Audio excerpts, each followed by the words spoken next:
Okay. And we are live. Welcome to a very, because there's three other people on this call, a special edition of Be Epic today. My name is Bijal, and here with me is Yogi, my wife, and my two daughters, Shivani and Khushani. And today we're going to be kind of pulling back the curtains and giving you an insight into a period of our life, which is kind of challenging for us, but we're going to kind of reflect back and see what the negative impact of financial hardship was on our children. Well, Shivani and Khushani. So first of all, the three of you, welcome to the show. Thank you for having us. It's been so long. So for those who have not met you, we'll very quickly just introduce yourself, what you do, and then we'll take it from there. So I'll start with you, Yogi. A real quick intro into what you do in your career right now. Okay, so as well as being your wife and mom to Shivani and Khushani, I am a professional organizer. I have my company called Space into Flow, and I help people with decluttering their home and organizing their home and office space. So kind of minimizing what they don't need in their space. And so that, yeah, it's kind of helping people with decluttering and organizing their space. Perfect. Great. Thank you so much. And then we'll switch down to, at least what I see, Shivani, you're a little bit lower down there on the window. What is it you do today? And where are you actually? Okie dokie. So I'm in Poland, as my family knows, but you may not know for those of you watching. And I am working with a bunch of really awesome people on projects. One of them, which my dad and I spoke about, I think just literally 2 days ago, was Financial, which is a super awesome place where kids can go and learn online about how to be financially smart, which kind of ties into what we're talking about. And I am the global community manager, so I'm going to be doing a lot more stuff with that. I just joined last week, and so now I'm really getting into the content and really deciding and working on some cool stuff going forward as a face of financial. And it's a lot of fun stuff. Yeah. Awesome. And Khushani over there, bottom window right below mum, but actually about 20 feet away from us in the other room. Hi, my name is Khushani. I'm currently a 10th grade high school student, and that's about it for now. Cool. And so each a lot of us,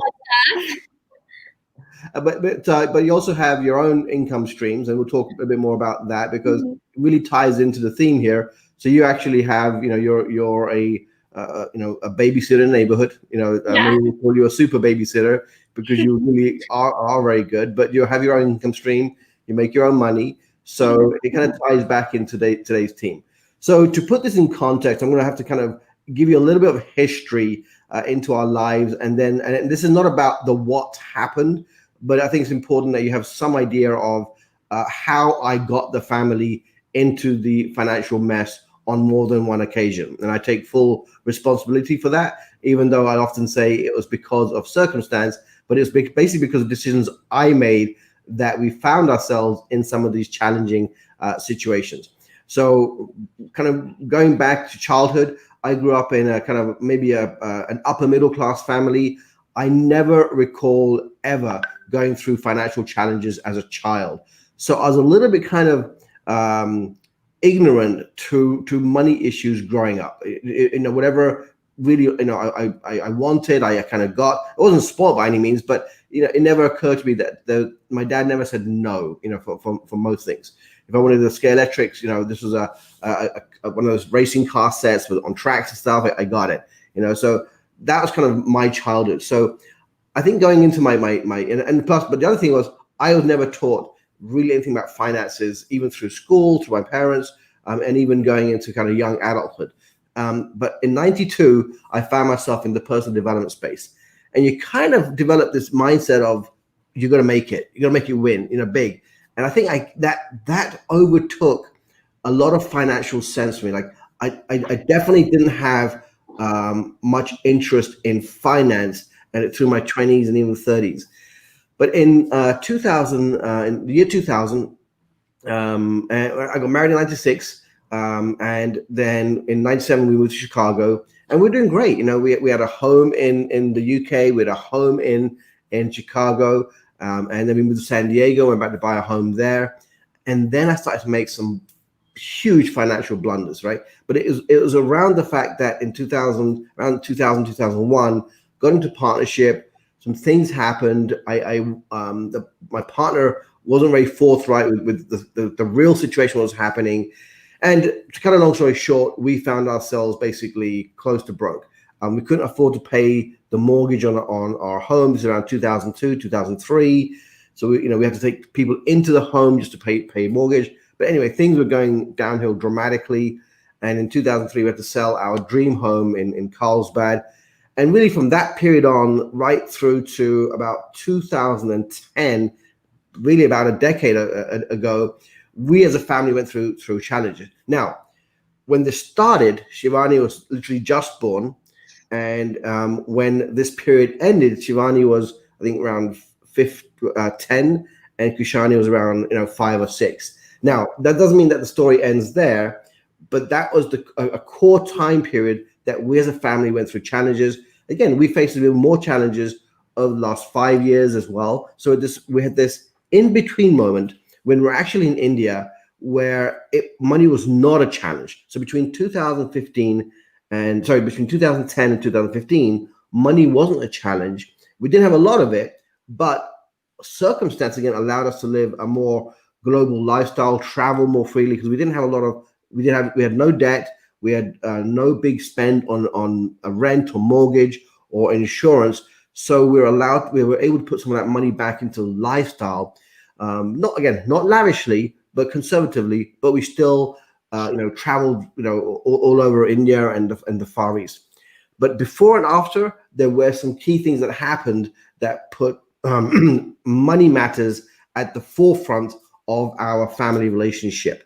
So we're going to go back to the early periods first, and this is going to be a little bit more relevant to Shivanii because Khushani was a lot younger back then. So Shivanii, I'll start with you, and then I'm going to switch from you to Mum because there's a very key part of this. Because while I mentioned I had no money issues growing up, Yoggi came from a very different background, but we'll just touch upon that in just a moment. So Shivanii, let's start with you. You're still quite young, you're kind of when we are kind of the tail enders. I think the bottom of the bottom happened around 2008. But if you had to kind of summarize growing up in a household that had money challenges, what, if any, was the impact on you, and what could we as parents have done better in that time period? But let's just start with what do you feel was the impact on you? Okay. So let me first go back to like some memories that I have from that time that have like stuck with me, like vivid memories that stuck with me around money that I think later on developed into certain beliefs or thoughts or whatever we want to label it as. But like one of these memories I remember having is going to the grocery store with Mom, and I think it was like oh my gosh. It was one of those stores that we have in the US, and we went past the granola section and like nuts and like dried fruits, the ones that you like pull down and you put into a bag, Proud. So I remember going past that point, and there was this specific cereal that I remember having, I think at Alyssa, one of my good friends' house, or somehow I tasted the cereal and I wanted it. And I know this is a bizarre story, but I'll get to the point in a moment. But I remember going, hey, I want the cereal. And I asked, Mom, hey, can we get the cereal? And I didn't want much, I think that was just the one random thing that I wanted.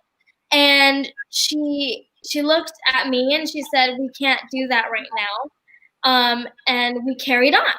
Now, it's something so simple, but that memory stuck with me for such a long time, even to this day, and how we had to be really thoughtful about what we got and what we didn't get. And from a financial or money place, how we had to be really selective about that, and how there wasn't a lot of money, and whatever was coming in, for me, what turned from what that was, it turned later into me wanting to save all of my money and not spend it. But at the same time, I think later on, which we can get into after that later, but it turned into something else, because after we started traveling in India and doing all that stuff, there was like two very conflicting belief systems. One, don't spend any money at all, like save it. And the other belief system that I had was something that was beneficial, because even though they're two very conflicting things, which I'll say in a moment, was the other side was, if you really love something and it brings you a lot of joy, whether it's going somewhere where it's a certain object, whether it's a piece of clothing or something like that, and whether it brings you a lot of joy, you know, get it. Obviously to a certain degree. But because of those two conflicting like beliefs, I found myself somewhere in the middle, which we can get into at a later point. But at that point in time, I remember seeing you guys struggling a lot. I remember the energy in the house was very dark. There was a lot of conflict between you guys as parents, because you were in a bad place. And I remember not fully understanding the extent of what was happening, but I knew it wasn't good. I knew that I don't know if I actually understood what was actually happening until much later, maybe like when we left the US. But before that, I didn't really understand it.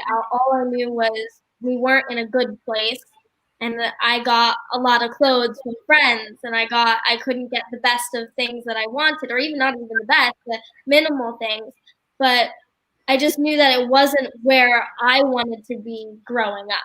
Like, and that I guess that's an overarching view of what my perception. Yeah, we'll go deeper into that. So let me go to Khushani now. So Khushani, so obviously during that period of time, you're very young, so you probably have very little memories of those challenging times. But let's talk about more kind of recent times. Because we've had, I'd say, money challenges, but really have been very frugal in spending in many areas. Especially when we came back from the US. Sorry, when we came back from India to the US, things didn't work out the way the way we planned. So earning money wasn't an issue, but we didn't have a lot of it, and a lot of it was going out because of unforeseen situations and expenses. So we had to make some very tough financial decisions. And I know that me and Mum have kind of, I would say, had arguments, but heated discussions about what to do, what not to do. And you were there. Your sister was actually gone at this point, so it was just really you in the household. So just kind of share, how does that make you feel, as a child, when parents have to have these discussions around money and other things, which let's call it what it is, an argument, right? So as a teenager now, you're hearing this, you know what's going on in the world, but how do you process this from your perspective? For me, I think, yes, it is tough, like knowing that your family is struggling. It was always really great that you shared that with us. So we weren't left in the dark about it. We knew something was going on.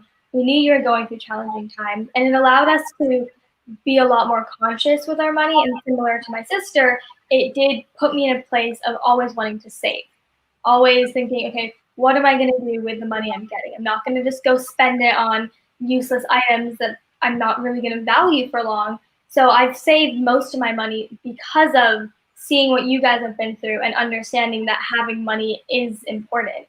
So yeah, I think just to add on to that, during that time, because I wasn't there, it was she probably got it way worse than I did when I was growing up. Because when I was growing up, I was still, pretty young, in terms of when it was really, really bad.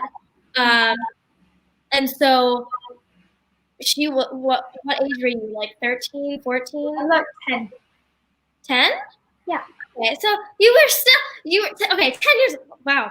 I'm thinking you're like Wales. Okay, so 10, but you were still like maturity level. You were much later on in your life when you were dealing with this like head on, and I was much younger in life when the stuff was happening. Like during when we had to leave for India, for me, I don't look at that time as bad. Like everything before that, I think there was only specific times, like chunks of times where I can remember vividly, like that didn't feel good.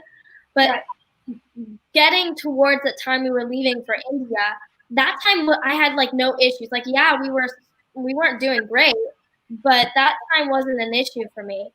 But you probably got it way worse because let's just switch the topic for a little bit. We'll come back to that point in a minute, Shivani, about that time of leaving for India, because we had to do a massive decluttering, well, a massive letting go. We didn't even know the word decluttering at the time. We had to literally we chose to let go. We had an option of putting all our stuff in storage because we didn't know how long we were going to be gone for, or we could have just sold everything. We decided to sell everything, partly because we needed the money, but also we just decided we don't want to waste money on storage as well. But we'll come back to that point in just a second. I'm going to switch over to Yogi. And guys, if you're watching this and you have any questions about anything around this topic or children and money, please put them in the post. We should be able to see them. Again, Shivani, Yogi, Khushani, go ahead and share this to your wall so people can kind of ask questions too. But let's go to Yogi for a second, because Yogi, you did grow up in true poverty, and that was between the age of kind of up until you came to the UK. So you're born in Africa, and then you came to the UK. But even then, you were in a very kind of low income class, you could say. So just go back to your childhood for a second, Yogs, and share what impact that had on your life, your relationship with money. Okay, so for me, growing up and seeing, my parents went through challenging time, obviously, because of money and how much they were making, and it was always a struggle. My mom had she had a business that she was trying to make it work, but even with that business, it was like I feel like at that time it was literally just kind of taking care of the basics. That came later on, but before even the business, if I wanted something, for instance, it was always like my mom had to be creative enough to make things for me, because she could not go out to the store and just buy the best of what other kids were having. I remember I wanted dolls and little doll house and things like that, and because we couldn't afford it, I used to make it myself. I remember making it out of clay, playing with some of the poor African kids in the neighborhood. We would go and dig up dirt and make, like a doll and a little table and little chairs with things that we found. So, and I think that's part of where my creativity comes from, because I was very creative in terms of fulfilling what I wanted. And finding different ways of still getting that, but deep down, obviously, it didn't feel good. I was sad that I couldn't get all of the things that some of the other kids got. And in relationship to money, what all of these experiences of not living in a small space, sort of working with whatever we had around us.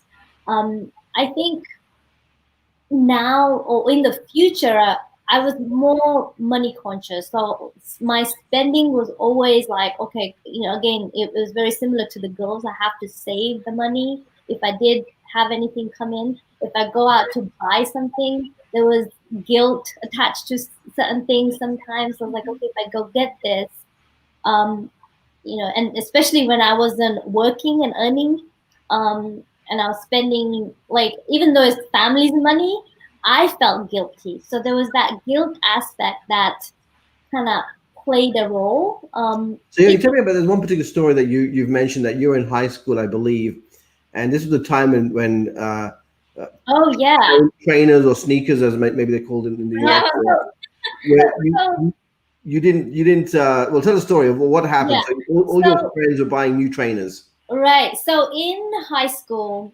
I, kids, tend to be pretty mean during those years, especially. I know you laugh, but mean is not the word. You were actually literally bullied. You were beaten up. I mean, you had a horrible. I went through a very hard time going through school. Yes, I was bullied. I was not treated right. I didn't speak the right language, so that was also an issue. The way I dressed, so just to put in context. So Yoggi left Africa when she was about 10 or 11. She came to the UK. She didn't know English, and she entered into high school for the first time. Right. And also, I'm going to say this out, but she was darker skinned than many of the other Indian kids in the school. Now, this may not seem relevant, but it actually is. So so you have someone who doesn't speak the language, dark skin, and really didn't come from a family that had a lot of money, right? And going to a school environment where you stood out like literally like a black sheep in the school. So tell us about again, we don't want to get into everything right now, but that was the frame that people have to understand that you were in. When you went to this school. And okay, let's get back to the story about these trainers now. Yeah. By the way, for those of you who don't know, for the US, trainers are like kicks or sneakers, because trainers is a British word and not said trainers. Are like, what the hell are you talking about? Yes, thank you for translating. Thank you for translating, Shivani. So go ahead, Yoggs. Yeah. So anyway, in high school, for me to be able to fit in, right? Because I'm always like I had to be in that environment, and how could I make that environment better for me and kids to like me and to fit in, right?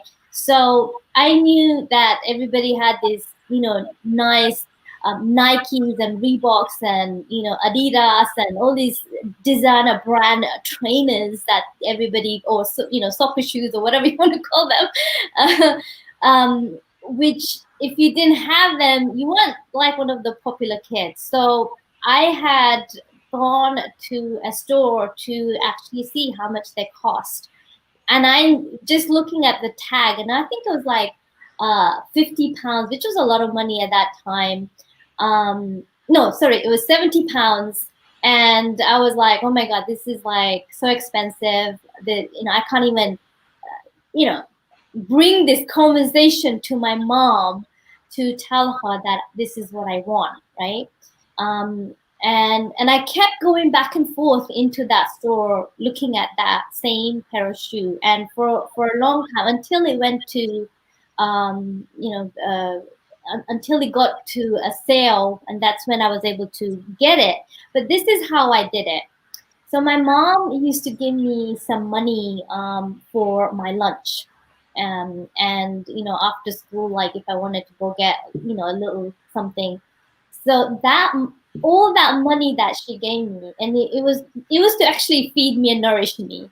I decided to starve myself and not actually eat.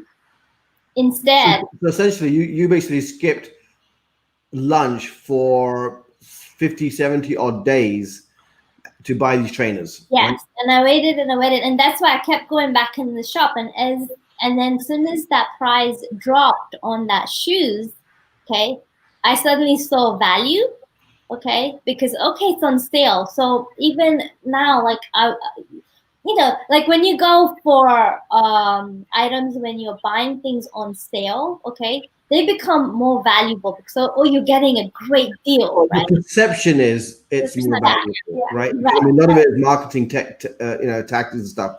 So, but so often we will not buy things, or people won't buy things. But as soon as a sale comes, all of a sudden they're spending, but they spend so much. And again, we're not getting into credit card debt and all that kind of stuff right now. But there's this illusion, right? So okay, so you got the trainers, you starved yourself. Yeah, and I brought them home, and my mom's like, she's thinking I stole it or something. And and that was the first time I actually had a conversation about money with my mom. And I had to tell her the truth, like how I got these shoes, and I said, actually it was our money, like I saved that money. And she goes, but how could you have saved that money? Because I never gave you any extra money to save for anything. You never talked about these shoes you wanted. And I said, well, this is why, because I saw you struggle. We were having a hard time even getting sometimes bread and milk and eggs in the home, right? Just so that she could feed us. So she had gone through a lot of hardship because she got divorced. We moved to the UK, and she was getting the help from the government there for some benefits to support her. And so it was a very challenging, hard So having gone through that experience now, so what do you think is your relationship to money today? So that was your childhood. What is your relationship to money today? Okay, so I'm gonna go back to 2010 to 2015. That gap, right? During those times was when I didn't think about my money relationship changed completely. Like I didn't feel guilty when I was spending stuff on stuff, going grocery shopping, getting stuff Now, from this was the time period we were in India, just for everyone to put it in perspective. So we left the US, gone to India. Even though we are Indian, we're not from India per se. We're literally there as foreigners. So this is your first experience of India and living in India. Right. So I think what changed was the fact that we, after a long time, we had money in our account. Because of especially after we did the letting go process and we started seeing that money come back right in our account, and it wasn't like I went out and started just spending all of that. I was still very conscious of the way I was spending that money, but that guilt factor kind of disappeared during that time. And then when we came back to the US, we were setting up our home. So that was another time where we were actually bringing stuff back into a home that was completely empty. Yeah. And I remember during that time, I don't know if you remember, Vishal, but those were really a challenging time as we were bringing stuff back in, because now we're spending more. Okay, I know a lot of it was essential stuff, but the stress of what we went through during that time of bringing stuff back into our space, and we went on a big spend. Was it unnecessary spending because we had to rebuy a lot of things? And when we were in India, we lived very simple. When we came back to the US, all of a sudden we found ourselves having to buy back a lot of things, mainly essential things. Vacuum cleaners, plates, cutlery, all the stuff that we had, and that was a stressful time. I think we argued more during that 6 months after we came back, because when we came back, the circumstance we came back into wasn't what we thought it was going to be. And I think that was the reason. I think that was the reason why, because there was this unknown factor of what was going to happen. Like, okay, once we've spent it, right? It's gone. Could this get us in a situation later on where we're going to have to be thinking about how we're spending the money. Yeah, because all of a sudden we came from where we had more money coming in and going out, and literally the moment we landed back in the US, the change of circumstance was we had more money going out than coming in. Yes. And there's a kind of situation that we had very little control over. Yeah. And we had a lot of immigration bills to pay. So all of a sudden, everything we saved, we saw slowly eroded over the next 12 months. Yeah, and that was a stressful time, again. And this is probably the most, Shivanii didn't see any of this because she was as well. And again, one of our expenses as parents was we had to make a choice of, either stopping Shivanii's internship, or whether we do whatever we could to continue that, allow her to have that experience. So a lot of our choices and a little bit of our stress, Shivanii, no guilt here, but came from funding Shivanii's, for better word, education, right? So instead of regular, say college, high school, we funded her to go on an internship. We had to pay for her flights and her travel and stuff. but that was a conscious choice we made because we felt it was an investment in our child for the future, right? But Kushi, you were on the other side of this conversation. So you were watching us make these tough decisions. You knew we were going through challenges. You knew a lot of this was to do with, Shivani's travel and stuff. How did it make you feel, going through this at this point? I think this certain time period was definitely the hardest of all, and there was a lot of tension in the house, and there was a lot of arguing, and it kind of came down to me just being like, okay, just decide, just if this house or this or that, just make a decision so we can just move on. And it was this time period that really affected my belief and relationship towards money, because I had just gone from the last 5 years of traveling the world to we're back in the US, a place that I didn't really remember but was told was my previous home. And here it is, it's not really the dream that we pictured. And then knowing that my sister and the expenses that is causing you obviously was another stress factor, it put me in a very conflicting state. Did you feel inside, if you're being very authentic with yourself or just kind of sure with us really, did you feel a little bit of animosity towards your sister at this point? Like, where how some of these financial challenges was because we were funding Shivani's, education for better word? For me, I think maybe sometimes, yes, I did feel that because I didn't truly understand it as much. But now looking back, I'm like, no, that was something that it really helped her get to where she is today. So I don't feel that now, but I think in the moment, yes. Okay.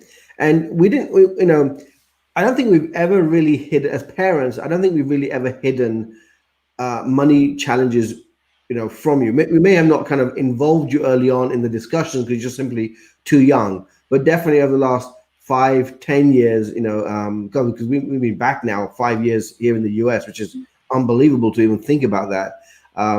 But at least the time in India, and again, money wasn't a challenge, so I don't think we really talked about it as a challenge when we were there.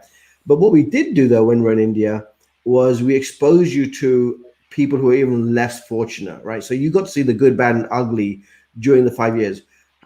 Seeing other children, you've seen kids in the slums, you've seen kids living on garbage dumps. How does that make you feel? Even today, we're doing okay. We're not doing great. Definitely compared to a lot of my peers, other in my age group, other family members. My decisions as an entrepreneur have definitely, had an impact on financial stability for the family. My dad was retired at 50, and I feel like I'm just starting from scratch at 50. So all of this is conscious for me.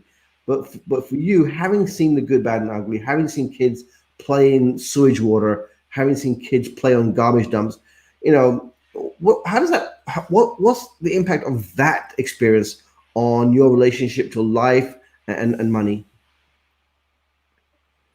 Let's start with you, Shivani. Firstly, it made me a lot more grateful for everything that we have. I mean, that's pretty obvious. I mean, if you're looking at people in that state, it just makes you immensely grateful for even having the little things like a roof over your head, let alone everything else. But also, it really made me understand that money is not attached to happiness. That was the biggest thing for me. Because I think it's so easy to get sucked into money equals happiness in today's world. And it was something that could have happened to us from a mentality point of view. Because every time we had money coming in and we had stuff, obviously we were able to do a lot more and live a better life. And all that kind of stuff. So it could have been a mentality that me and Kushi took away, which is when you have money, you're gonna be happy, and everything else will be great because you have money. Like, I'm not talking about relationships and all that. I'm just focusing on the money bit. Like, there's more nuances than that. It's just a general thing. But because we saw kids, families, in really, really awful situations, yet they were so happy. I think that was a big lesson that we took away from it in terms of a belief and mentality that money does not equal happiness. I think that was the biggest thing for me. Yeah. You know, we live in a very interesting time. You know, maybe today more people in the world are facing financial challenges than ever before. You know, people who never expected it in their lifetime. And I'm talking about professionals. I'm talking about, you know, multi-million-dollar businesses, multi-billion-dollar businesses. You know, so all of a sudden we find ourselves in a consciousness, a global consciousness of a financial crisis. You know, as a teenager, you know, or, well, Shivani, you're not a teenager, but you're a young adult. How aware are you of what's going on in terms of your career, your life right now? You know, is it something? Is it a conscious thought? Are you like, okay, you know what? I'm just going to keep focusing on what I'm doing. How are you feeling right now? It's interesting because obviously I'm not in the U.S., but I am in Europe. And firstly, I just want to answer Mary. Yes, definitely, money does make you comfortable. I'm not saying that don't have money, you don't need money at all. Like, work towards having money as a tool to, you know, give the lifestyle that you want, but don't attach it directly to your happiness. That's all I'm saying.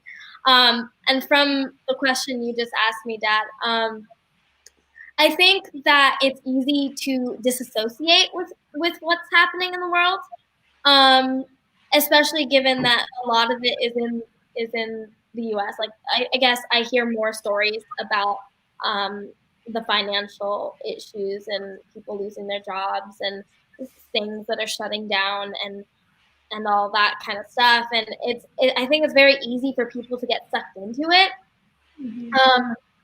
And I would like to say that the environment that I've been in during Corona and during COVID-19 has definitely pulled me to the other side of it because Bogdan, my partner, he's flourishing during this time because it's online. His parents, when we were staying with them, they are thriving during this time. So I've been exposed to the other side, which is these online businesses, entrepreneurs that are doing really, really well during this time. So it's really easy to get sucked into, especially if you're a brick and mortar business and all that kind of stuff. You know, yes, I can't imagine what that's like right now. And I really do hope that things get better for those people in those situations. But for me, it's been the opposite. It's been, this is an opportunity to change, to see which directions to move towards in terms of online businesses, and just to know that there is another side to it. It's not just the people who have made the change and made the pivot towards adapting in this time have done amazing things. So that's been my experience during this time. And yes, I'm totally conscious about money, what I'm doing with it right now.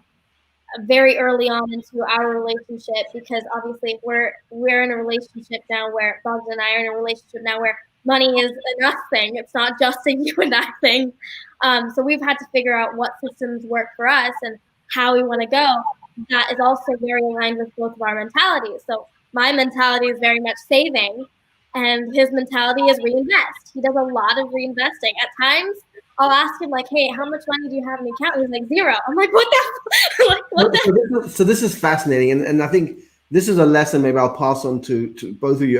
This wasn't planned, but so I definitely, growing up in a personal development, well, from the time I graduated, personal development. And in personal development, you kind of take what I took on. I'm not going to say this is true for everybody, but I'm going to say it's true for a lot more people than will admit, right? Mm-hmm. But we take on this, we're going to make it big. We're going to make it big. We're going to make it big, right? The next thing. And because of that, I was not very good at saving. I wasn't good. I was a reinvestor. Like, we make a little bit of money, I reinvest it in a business. The business wouldn't work out, whatever. So one of the things, and again, this goes really back into what you are now learning. In fact, both of you, Khushi and Shivanii, are both learning, and me and Mum need to learn, because it's never too late to improve our FQ, our financial intelligence around money. even though I can truly say that if that's one area of life I have not studied, is money management, right? Because I just took it for granted. And you took, correct me if I'm wrong, but I don't think even you growing up had any real education around money management. No. And there's one area of life that we manage our money. We have our monthly call in our monthly meetings to go over our finances stuff. But we never learned the art of working with monies, saving money the right way, right? And I think we're de facto learning this now purely because Shivanii, obviously now you're working with financial freedom. We're going to learn from our kids. And Khushani, you've been going. In fact, you started going through the course even before Shivanii. So let's start with you. So you started going through the financial freedom course. For those of you who don't know, so financial freedom, the URL is on the bottom of this window. They've produced some amazing education, training, and content that teaches kids and teens, financial intelligence, and also the essence and the key elements of even entrepreneurship. We call funpreneurship, right? So, and because you have an income stream, so you actually have three income streams really. You have your babysitting money. You do work for some of my clients in helping set up various software platforms for them. And you have your beading business, which is yet to launch, but you have that as something you're working on. So you've actually got money coming in. You're doing pretty well. In fact, you funded your own flight to Europe, to the UK this time last year. You saved up your babysitting money and you gave yourself that treat of saving and then taking this trip. In fact, I think you may be the wealthiest of all of us, right? Right now. Right? But now, when I started working with financial, I said, hey, could you go through this course? Tell me from a teenage perspective, tell me what you think. And just give me a quick insight into what you've been learning. Again, you're still early days, but tell me what you've been learning about money. Outsourcing, right? I love the course. It really breaks down finance super simply and just introduces the fundamentals of what to do with your money and how to be smart with it. And for me, having these opportunities that allow me to earn money, having an outside source that educates me on what to do with it is really nice because I've seen you guys struggle with it. And I know how you have this relationship with money that's always been a struggle, and you want us to be different with our money. You want us to make smarter choices. So having an outlet that can teach us that it's just incredible. And the fact that standard schools don't teach it, having resources like this is so important for all students, I think. And even though the content is designed, for kids and teens, Shivanii said something to me a few days ago, which really struck out. She goes, Dad, I've learned more about finance in 2 days than I have in my 20 years of life. So Shivanii, just tell me about you've now going through the course too. Obviously part of it is because of your role you're playing, because you have to know the content. But you've kind of still very questionable. So tell me about, but you as a 20-year-old going through this, tell me about what you've been learning. Yeah. So, again, everything Khushi said, ditto. It's just, it makes it, there was some moments during while I was watching these videos, like, why isn't this taught earlier in school? Like, this is the important thing that people need to know, that kids need to know, because most of the time it's go through school, go through high school, you probably get a job during high school, earning, a few bucks here and there. But most people don't know what to do with that afterwards. Like, learning about taxes, learning about what to do with your savings, learning about how to reinvest stuff. Like, this is all stuff that once you turn a certain age, you fall into it, and now you're an adult and you have to just figure it out. It shouldn't work that way. Like, people should prepare you, because I think I felt this when I moved to India. When I moved to India and I moved out of the house, I realized, holy crap, I'm an adult now. I I have to do all this other stuff. Like, how do I even do this stuff? What do I do with this stuff? And how do I manage my finances? And of course, I had Bogdan with me, but we were in similar situations because he's always done stuff one way. He's never lived on his own. And so when we came together, it's like, okay, we have to figure this out together now and move on. But the stuff that I'm learning, it's allowing me to be able to go, okay, this is not as hard as you think it is. Because I mean, almost when you there are various systems of saving. Every wealth guru has their own system. But if you really look at the core of it, they're pretty much saying the same thing, right? That and what all of them are saying is the magic of compounding interest, right? And I didn't get this when I was young. I didn't get the importance of, always put away something, for savings. Start young. Don't spend. Don't reinvest everything. Always put just right as soon as money comes in, put a percentage away, and forget about it, right? Because even though we can develop the mindset of, but if we just take all of what we have and put it into this, we're going to make it big, right? It rarely ever works like that. And if it did, what, great. But you're talking about a fraction of a percent, And had I followed as an adult some of the things you're learning as a kid now through this program, Financial Freedom, I think our relationship to money would have been very different. I'm not saying that we'll never had financial challenges, but we definitely wouldn't find ourselves in a place where we couldn't pay rent, we couldn't buy food, that kind of stuff, right? Yeah. So, and I believe the school systems aren't teaching it. So as a parent, now that we found this resource, it's I really encourage both of you to kind of go through it, but not just go through it, but today, as you are both now earning adults really, young adults, but you're earning young adults. Kid. I'm not allowing you to call her an adult just yet. No.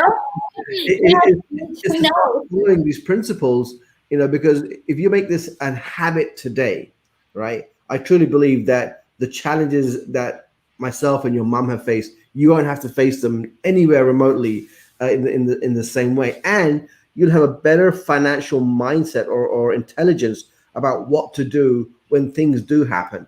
If I look back, I said, we had this beautiful home in Carlsbad, right? If all we had to do was move out, rent it out, and now we probably would have saved the house, right? We could have had an asset of upwards of $1 million right now, right? But I didn't have that financial intelligence. I didn't know who to ask, and I can go back and look at many areas like that I've made as an adult. But I believe now that we can give you guys this resource to learn about money, have a much, like, I think Khushani, you said it to me the other day, that Dad, I think you have a bad relationship with finance. Yeah. And the reason you said that was every time we do our end of month, expenses. The tension rising as we're working. I'm in a grumpy mood for that day and the day afterwards. Why? Because I see all this working hard for this money, and all of it just kind of going out on these bills and credit cards and stuff.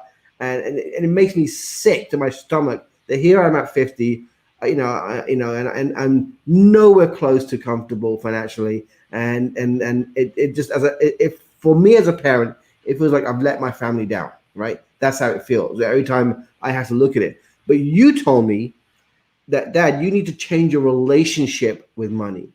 And what do you mean by that? I mean, you said it, but what was behind that advice?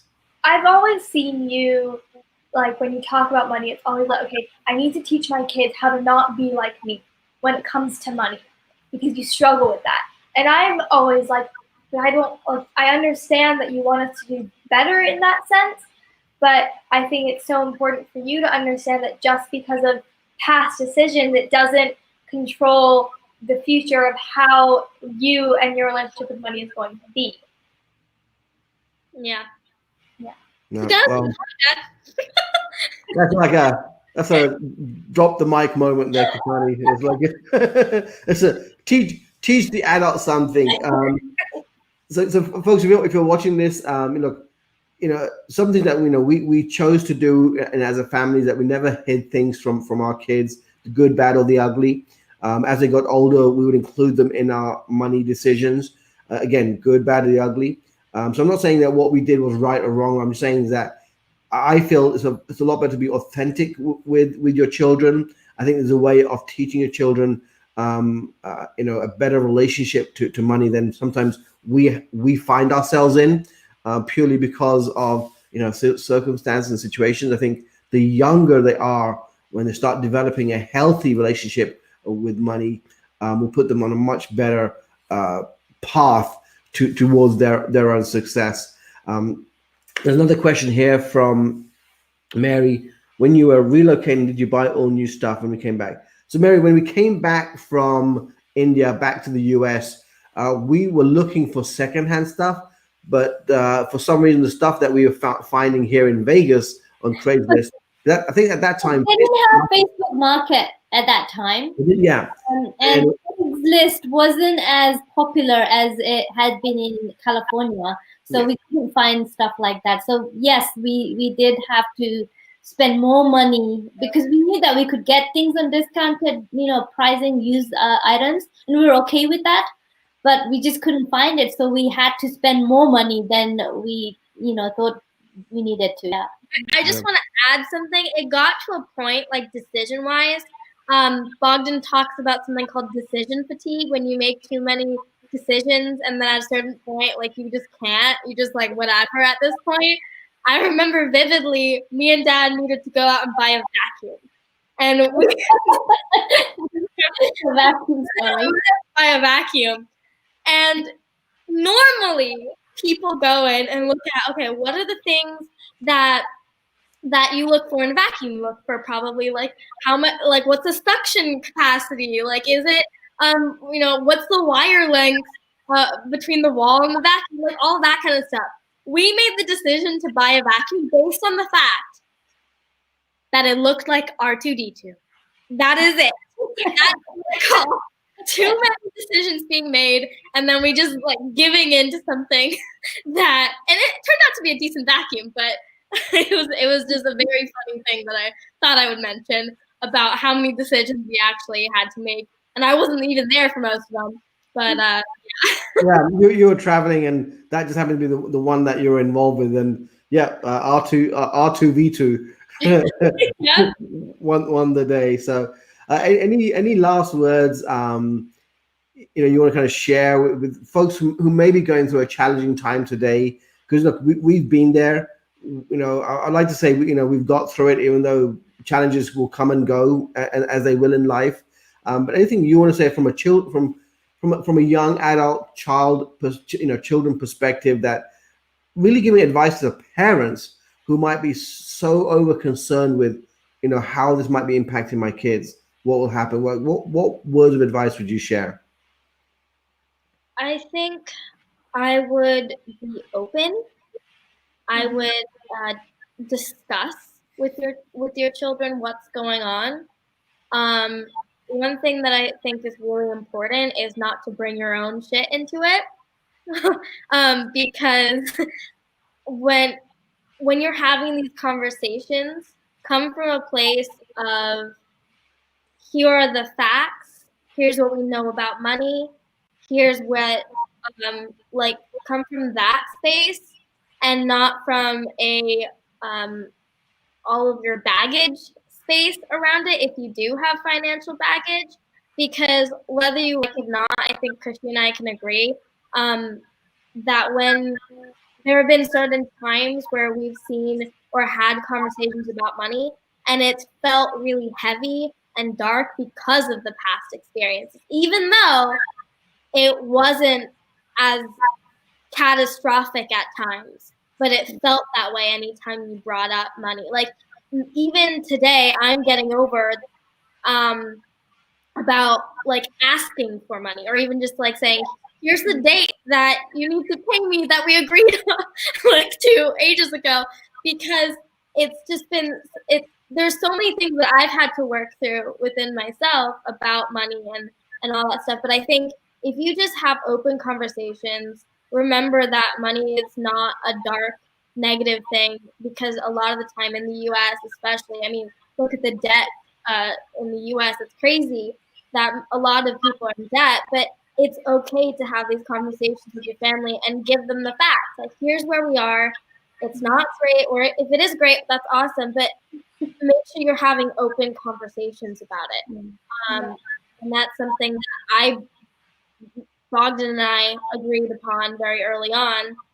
But I'm like, we got to communicate financially, because if we're not, I won't feel good about it. You won't feel good about it. We got to make sure that we're having an open conversation. Jump in there, Shivani, because I think you brought up something which I think is very, very, very important, which is, look, we all have our different ways of handling the stress around not having enough money, right?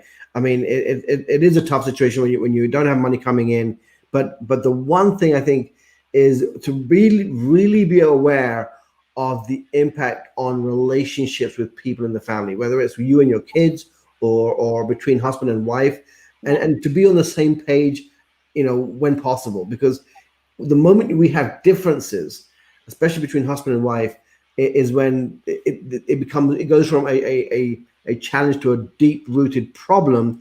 And I believe a lot of divorces happen in the US because of money.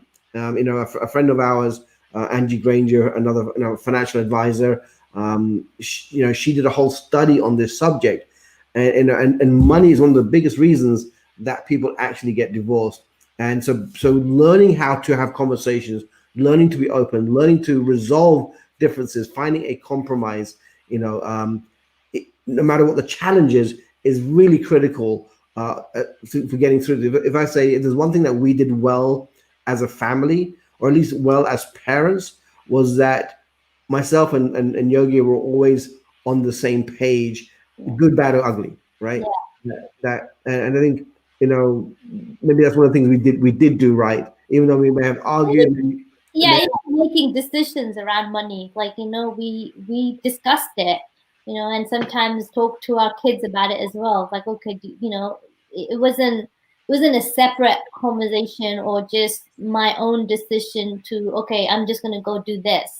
Let's have a conversation, because it impacts all of us in the family, and it's important that we have this conversation so that we're all, on the same page. Make decisions together, have conversations together. Money can be a really stressful and icky thing, but only if you make it to be. Otherwise, money is just a tool to get you, things that you want, lifestyle.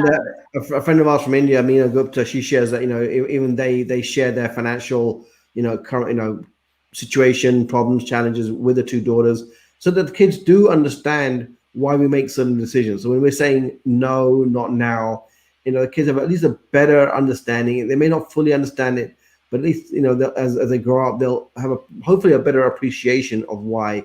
And, also we can go into so many different subtopics, such as delayed gratification, compounding, and stuff that relate to this. But I think, just being, open, having conversations, the moment kids are a little bit, I think really at around age 7, 8, they can start understanding the concept of money, quite well, and including them in decision making, including them in how much money is allocated for groceries, why we should not spend money on, let's say, unnecessary toys even and stuff. These are all things I believe that you can start teaching. And again, in the program Financial Freedom, again, if you want to learn more about where we're getting a lot of this inspiration from, go to financial, that's FUN, freedom.club. Again, the URL is below here. And even as an adult, if you feel you've got this kind of an uneasy relationship with money, you find yourself a little bit in debt right now, or a lot in debt right now, I encourage you, go through some of the videos there. You'll be amazed. Your kids, I think, we as a family, we decided that we want to go through it together as well. So, it's fantastic. I mean, the behind it was Paul Mahoney and Chris Farrell. They've done an incredible job putting this program together, and I know that it's a personal mission of theirs to really bring forth financial literacy, financial intelligence for children around the world. It is amazing work there. So first of all, Shivanii, again, congratulations for taking on that. Oh, yes, family celebration live on Facebook. Very cool. So folks, I hope you've enjoyed that. We want to kind of give some insight into we've never actually as a family really had such a discussion like this, but we thought we wanted to share it with you guys in the hopes that if you're going through a challenge, if you don't really include your kids in terms of your financial decision making, maybe it's a time to kind of pull back your curtains, be a little bit more open, and have these discussions with your family. But from my family to you, from me to Yoggi, Shivanii, and Khushi, thank you again for joining me. I know that sometimes I put you guys under the spot, which is, hey guys, we're doing a family Facebook Live in 50 minutes, and all panic and hell breaks loose. What we're going to wear, what makeup, what clothes. That's what happens when you live with 3 girls. You said that you wanted 2 daughters, and that's what you got. So, listen, if I look back and putting all the financial stuff on one side, the challenges of life or whatever, being dad has been the greatest gift of all. So, and I wouldn't change any amount of money for that experience in the world. So being a mom, I wouldn't change anything.